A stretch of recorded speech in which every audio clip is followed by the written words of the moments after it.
ऐसा जो है आप एक युवा दावेदार है जी, क्यों ऐसा लगा आपको कि इलेक्शन लड़ना चाहिए? ऐसी क्या वजह रही? आपका माशाल्लाह हम देख रहे हैं बिजनेस वगैरह सारी चीजें अच्छी चल रही है, पॉलिटिक्स में क्यों आपको भी ठेकेदारी करना है? किसी ठेकेदार को छोड़ के एक जिम्मेदार को चुनना है। क्या बात? जो ये जिम्मेदारी बखूबी उठा सके। आज तक के कामटी के बच्चों के पास जो कल का भविष्य है, हाँ। और कामटी में इतनी रुचि फुटबॉल को लेकर रहने के बावजूद आज हमारे पास एक प्रॉपर ग्राउंड नहीं है। 50 साल कांग्रेस की सत्ता में रह के कांग्रेस ने आज हमें एक ग्राउंड से भी महरूम रखा है। नहीं, मेरे साथ मेरे 4700-4800 वोटर्स जुड़े हैं। अच्छा, अब जितने भी मेरा चयन करेंगे तो उसके हिसाब से लोगों तक सुविधाएं यानी मैं पहुंचाने की कोशिश करूंगा। प्रभाग क्रमांक 11 से समाजवादी पार्टी आपने क्यों चुनी? इस तरह से कन्विंस कर पाएंगे अपने प्रभाग की जनता को कि भाई कांग्रेस का गढ़ रहा है वो, आप समाजवादी से एक ऑब्वियसली युवा कैंडिडेट देखिए हमारी पब्लिक आप सामने जा रहे हैं, तो किस तरह से कन्विंस कर पाएंगे और क्या लगता है क्या परिणाम हो सकता है? तो दोस्तों एक बार फिर स्वागत है आपका एनजीपी न्यूज में। कामटी नगर परिषद का चुनावी माहौल एकदम हाई लेवल पर पहुंच चुका है, ठंडी बढ़ती जा रही है, लेकिन चुनावी माहौल गर्माता जा रहा है।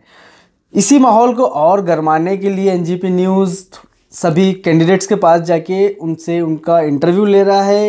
ये बात की जा रही है कि आखिर उन्होंने क्या पिछला ऐसा काम किया है, क्यों उनके प्रभाग की जनता उन्हें वोट दे। अलग अलग पार्टियों के अलग अलग दावेदार है। आज हम हैं फरदीन मलिक के साथ, जो कामटी नगर परिषद क्षेत्र के प्रभाग क्रमांक 11 से समाजवादी पार्टी से इन्होंने दावेदारी पेश की है। फरदीन भाई बहुत बहुत स्वागत है आपका एनजीपी न्यूज़। शुक्रिया आपका भी बहुत बहुत। प्रभाग 11 आपका रहना है वहाँ पर शायद जी। समाजवादी पार्टी से जहाँ तक हमें पता लगा कि आपने नामांकन कल किया है, अप्रूव हो गया? अप्रूव्ड है। चलो एक बार और मुबारक हो। Thank you. प्रभाग क्रमांक 11 से समाजवादी पार्टी आपने क्यों चुनी?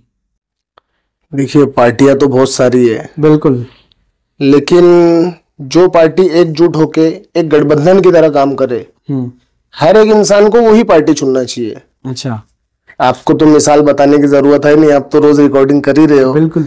तो आज आप कांग्रेस के हाल भी देख सकते हो। अच्छा, कि इतने बड़े स्तर पे होने के बावजूद आज वो कौन सी स्थिति में आ गई है। अच्छा, तो ये बहुत फिक्र की बात है। हर एक कैंडिडेट तो छोड़ दीजिए, आप हर एक व्यक्ति के लिए, हर एक इंसान के लिए, हाँ।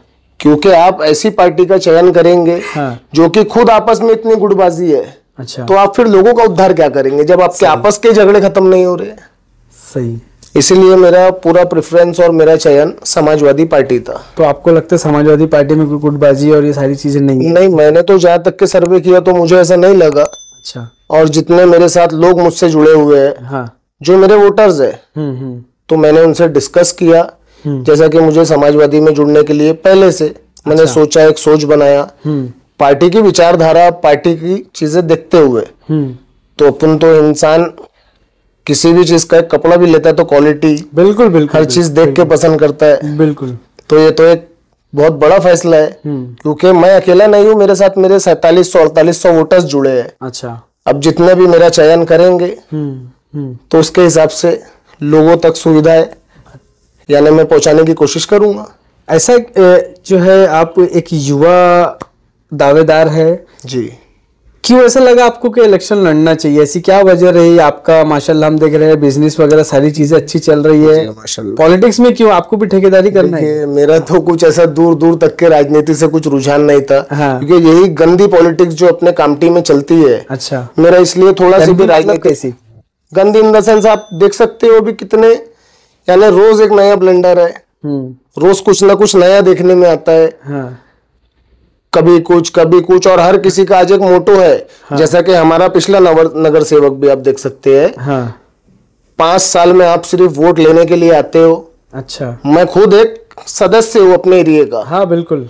तो मेरा ये हक है बोलने का। मैं नगर सेवक तो बाद में बनूंगा आप लोगों की दुआ से, बिल्कुल, लेकिन मैं एज अ नॉर्मल पर्सन अपने आप को देख रहा हूँ। तो यानी ज्यादातर लोगों को तो पता ही नहीं होता कि हमारा नगर सेवक कौन है हमारे प्रभाग। जी जी जी। तो इस चीज से बहुत ही मैं ज्यादा ही संकोच में भी था, परेशान भी था। अच्छा, कि यानी लोग आज ये भी नहीं जानते हैं कि कौन हमारा नगर सेवक है। हाँ। बाकी की सुविधाएं तो आप छोड़ दीजिए, अच्छा। जो एक नगर सेवक को पब्लिक को देना चाहिए और उसके लिए उजागर करना चाहिए, जैसे कई योजनाएं रहती है, हाँ। तुम्हारी यानी बेसिक एमिनिटीज जितनी भी सरकार हमें प्रोवाइड कर रही है, तो वो एक नॉर्मल इंसान को जो रोज कमाने खाने वाला है, हाँ, उसे जानना बहुत जरूरी है ना।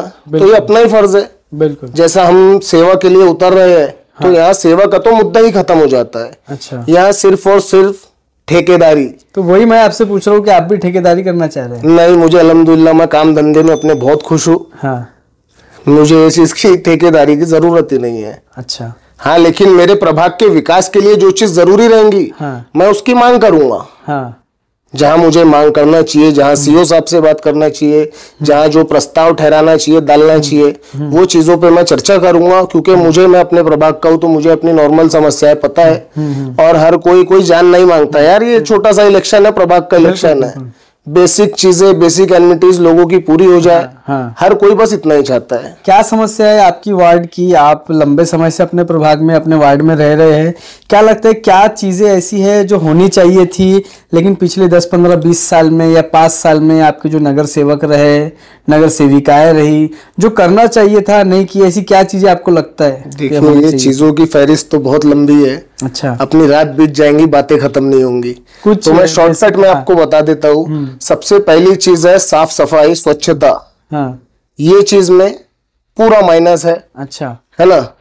यानी कि इंसान एक झाड़ू का देखो, बेसिक चीज जो रोज होना चाहिए। हाँ। और मेरे ख्याल से तो दिन में 2 टाइम होना चाहिए, होना चाहिए, मॉर्निंग एक इवनिंग। तो हमारे यहाँ दिन में भी आ रहे हैं सुबह। हाँ। तो वो 1 डे आफ्टर आते हैं। अच्छा। आज आए तो परसों आएंगे। अच्छा। ऐसा कई बार देखने में आता है और ज्यादातर होता ही है।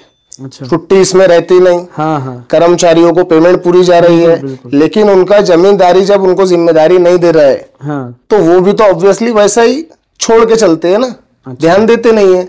ये एक चीजें हो गई। क्या बड़ा कामटी शहर में आपको लगता है कि नगर सेवक तो आप ठीक है लड़ रहे हैं, नगर अध्यक्ष के रूप में भी काफी लोग आए गए, क्या लगता है कामटी शहर में ऐसा कुछ बड़ा होना चाहिए था जो नहीं हो पाया? बहुत चीजें हैं जो होना चाहिए था। आज तक के कामटी के बच्चों के पास जो कल का भविष्य है, हाँ, और कामटी में इतनी रुचि फुटबॉल को लेकर, हाँ, रहने के बावजूद आज हमारे पास एक प्रॉपर ग्राउंड नहीं है। मुझे ये चीज की बहुत ज्यादा फिक्र है। चलो, मैं एक धार्मिक बात नहीं करूंगा कि ईदगाह का ऐसा, हाँ, या दूसरा कोई स्थल नहीं, हाँ, हाँ, ये सब मैं बातें नहीं करूंगा। ये भी लेकिन एक सोचने वाली बात है। हाँ, बिल्कुल। क्योंकि आज अपन एक मुस्लिम बहुमूल्य क्षेत्र में रह रहे हैं, जहाँ मुसलमानों की भी आबादी अच्छी खासी है। जैसा हमारे 80 भाइयों के पास विहार है दुनिया के, है ना, जैसा और भी चीजें हैं, चर्च का ग्राउंड है। हाँ। मुसलमानों के पास भी एक ग्राउंड नहीं है। और कि जहाँ पे ईद की प्रॉपर नमाज तरीके से हो सके, हाँ, हमें जाना पड़ता है परमिशन लेने आर्मी ग्राउंड। तो ये परमिशन का भी मसला खत्म हो जाए। हाँ। वहां हमारे बच्चे, हर किसी के बच्चे खेल सके। तो ये बहुत कामटी के लिए बहुत यानी कमी रह गई है। अच्छा, अभी तक देखने में आया कि भाई बहुत सी चीजें सामने आती है कि भाई एजुकेटेड होना चाहिए हमारा, बहुत जरूरी है। नगर सेवक रहे, ये नगर अध्यक्ष रहे, हमारा जो है एजुकेटेड पर्सन होना चाहिए, ताकि वो किसी भी अधिकारी से, कलेक्टर से जो है बिना झिझक बात कर सके। तो एजुकेशन की अगर बात रहे तो आपकी क्या एजुकेशन रही, थोड़ा सा उसके बारे में बताइए। देखिए, मैं तो 10th मेरा है अल्हम्दुलिल्लाह। मुझे 10th में 82% थे। क्या बात है। फिर मैंने 12th किया पुरवाल से। ओके। फिर रनिंग में मेरा ग्रेजुएशन भी है, तो मैंने पहले BBA लेके, अच्छा, ब्रेकआउट किया। फिर मैंने BA इंग्लिश लिटरेचर में दिया। ओके। तो लेकिन ऐसा अब घर के काम धंधे, वो टाइम हमारा ट्रांसपोर्ट का काम बोल सकते हैं कि ग्रेजुएशन के लिए आपने अपीयर्ड किया। मैंने 2 इयर्स दिया, 2 ईयर कंटिन्यू मेरा हुआ। फाइनल ईयर का मैंने एग्जाम भी नहीं दिया फिर उससे। ओके। फिर मैंने फील्ड चेंज कर लिया। अच्छा। फिर मैं ट्रांसपोर्ट लाइन में घुसा। ओके। तो हमारा घर का व्यवसाय था सुप्रीम ट्रांसपोर्ट। तो मैं यानी बाहर जगदलपुर हो गया, कभी उड़ीसा हो गया, अच्छा, कभी MP हो गया। तो मैं घर के कामों में स्टक था। तो फिर पढ़ाई इतनी कर चुका हूँ कि अल्हम्दुलिल्लाह अपने लोगों को सर्व कर सकता हूँ अपनी पढ़ाई के जरिए से, अपने नॉलेज के जरिए से। जरूरी नहीं है हर कोई डॉक्टर इंजीनियर होना, वो तो है, वो भी जरूरी है, लेकिन हर किसी का होना नहीं। हाँ। इंसान को एक बेसिक नॉलेज रहना चाहिए। हाँ। बेसिक समझ रहना चाहिए अपने राइट्स जानने की। हाँ। और जो मेरे लोग हैं उनको उनकी राइट्स प्रोवाइड करने की। बिल्कुल। तो फरदीन भाई हमारे साथ जो प्रभाग क्रमांक 11 से नामांकन किए। फरदीन भाई, काफ़ी कुछ चर्चा तो हमने की जी, आपकी एजुकेशन को लेकर। आपने थोड़ा सा अपना बैकग्राउंड बताया, कहाँ से आपने शुरुआत की। मैं ये एक सवाल पूछना चाहूँगा कि आपके प्रभाग की जनता आपको चुनकर देती है, तो ऐसे क्या मुद्दे हैं, ऐसी कौन सी चीज़ें हैं जो ऐसा लगता है आपको कि सबसे पहले होनी चाहिए, या किन इश्यूज़ पर आप सबसे ज़्यादा काम करना चाहोगे? देखिए, सबसे पहला मुद्दा तो मेरा जो है वो मेरी माँ बहनों के लिए पानी का जो मुद्दा है। अच्छा। जो 3:30 बजे, 3:45 बजे रात में उठा दिया जा रहा है। अच्छा। तो पहला काम तो मैं ये करूँगा कि मेरे यहाँ, मेरे प्रभाग में नल जो आए वो कम से कम 8 बजे के बाद आए, तो मेरी माँ बहनों को मैं चैन की नींद तो सुला सकूं। अच्छा, मैं पहली मेहनत तो इस पे करूंगा और इंशाल्लाह करूंगा वो चीज़। बिल्कुल, मेरी पहली मांग ये है। हाँ। दूसरी चीज़ ये है कि जैसे आप एजुकेशन का देख रहे हो। हाँ। आज हम बहुत ही निचले स्तर पे है एजुकेशन में। आज कामटी की जनता, कई गवर्नमेंट स्कूलों का आप चार्ट उठा के देख लो, बच्चों को आंख से देख लो, उन बच्चों का आप इंटरव्यू ले लो। 8th के बच्चे हैं, पढ़ना कुछ भी नहीं आता है। बिल्कुल। तो ये हमें गौरव फिक्र करने की बहुत ज्यादा जरूरत है इस पे, क्योंकि वो कल अपना भविष्य है ना। बिल्कुल। तो अपन ये चीजों पे कैसे ये स्कूलों को मॉडर्नाइज करना, कैसे उनमें चीजों को प्रोवाइड करना जो एजुकेशन के लिए अच्छी हो, जैसा कि डिजिटल बोर्ड्स है। हाँ। अच्छे टीचर्स है, स्टाफ अच्छा है। तो आज ये सब चीज़ों पे बहुत गंभीर विषय है जिस पे फिक्र करना चाहिए और मेहनत करके सुधार लाना चाहिए। फरदीन भाई, युवाओं की अगर बात करें तो काफ़ी हमारा जो कामटी शहर है स्पोर्ट्स के लेवल में काफ़ी ऊपर है। फुटबॉल की नर्सरी जो है जाना जाता है। क्या लगता है आपको फुटबॉल के क्षेत्र में, कामटी शहर में फुटबॉल के प्लेयरों को बहुत कुछ मिलना चाहिए था जो नहीं मिल पाया? क्या लगता है आपको, क्या इस क्षेत्र में आप कर पाएंगे? ये तो हमारे लिए बहुत ज़्यादा ही अफसोस की बात है। बिल्कुल। क्योंकि जैसा आप बोल रहे हो फुटबॉल की नर्सरी है, तो बहुत से ऐसे नामचीन प्लेयर्स हमारी कामटी ने जन्म दिए हैं। बिल्कुल बिल्कुल। जो नेशनल लेवल पे, इंटरनेशनल लेवल पे खेल चुके हैं। लेकिन हम आज 50 साल कांग्रेस की सत्ता में रह के कांग्रेस ने आज हमें एक ग्राउंड से भी महरूम रखा है। अच्छा। तो उस चीज़ के लिए मैं जितना मुझसे हो सकता है, मेरी जनता, मैं एक नगर सेवक का चुनाव लड़ रहा हूँ। हाँ। ना कि अध्यक्ष का, लेकिन मेरा प्रयास ये रहेगा कि मैं किसी भी लेवल पे कितना भी कुछ ट्राई करके, कितने भी मोर्चा करना पड़े, आंदोलन करना पड़े, तो मैं इसके लिए हमेशा प्रयास करता रहूँगा।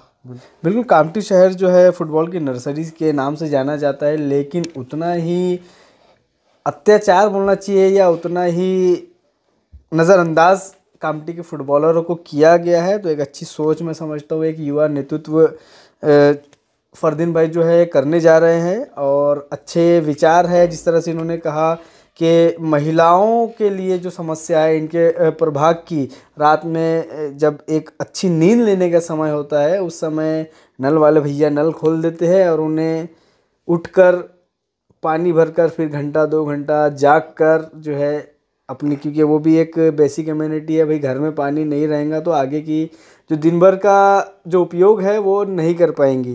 तो फरदीन भाई, एक आखिरी सवाल, अपने प्रभाग की जनता से आप क्या कहना चाहेंगे? बस मैं यही कहना चाहूँगा कि हर किसी को मालिक ने अकल दिया है। बिल्कुल।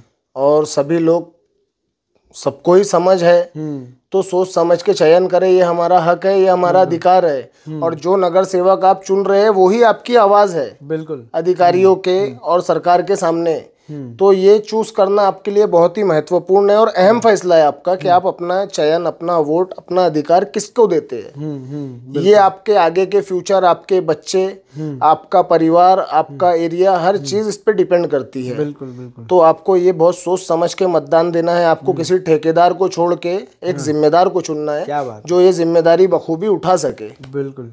क्या बात कही है कि भाई एक ठेकेदार को छोड़ के, क्या बात कही है कि भाई एक ठेकेदार को छोड़ के एक जिम्मेदार को चुनना है। तो बहुत बहुत शुक्रिया फरदीन भाई, और 2 तारीख के लिए, 3 तारीख के लिए आपको बेस्ट ऑफ लक। तो दोस्तों, इसी तरह के अपडेट्स के लिए, न्यूज़ के लिए, इसी तरह की चर्चाओं के लिए बने रहिए एनजीपी न्यूज़ के साथ। बहुत बहुत शुक्रिया। नया फोन लेने के बारे में सोच रहे हो तो सीधे चले आइए ओमकार मोबाइल। यहाँ आपको मिलेंगे सभी ब्रांड्स के नए मोबाइल, और वो भी 0% फाइनेंस के साथ, और साथ ही पाइए सरप्राइज गिफ्ट भी। तो आज ही आइए ओमकार मोबाइल, गुजरी बाजार चौक, कामटी।